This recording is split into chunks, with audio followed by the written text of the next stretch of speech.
So I've got the software running and I want to show you what these examples look like. But bear in mind that these plugins are intended to be programming examples rather than useful tools in our software. You can make them useful and modify them to suit your needs, but the output of these examples may seem rather useless. So this is a simple capture of a generic bitstream serial bus that I've got in the waveform window here. And I used a serial bus conversion in this example because that's one of the most powerful and useful items of the plugins.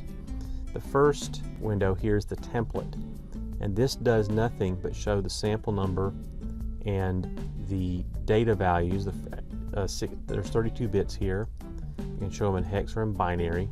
And this source code, which you can view here, here's the plugin main, and this is showing the fit text buffer. All of this source code and the template is simply providing a very simple C example to create a simple plugin.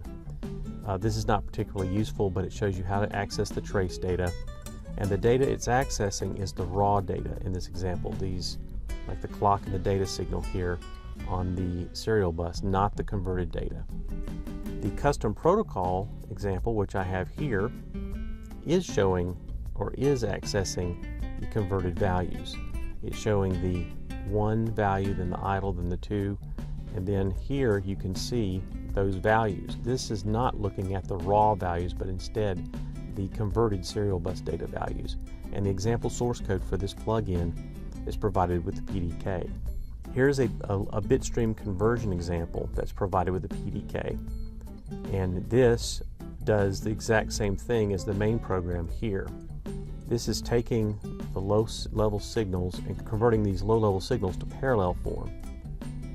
If we don't support the serial bus that you have, then you can write your own plugin and use this as a template, the bitstream conversion example, to create your own trace data.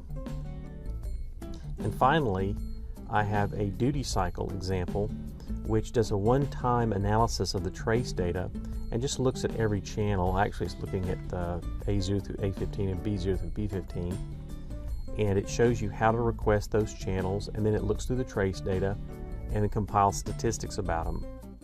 This is mostly an example of how to access the raw trace data signals. The next video goes into more low-level detail on how plugins are created.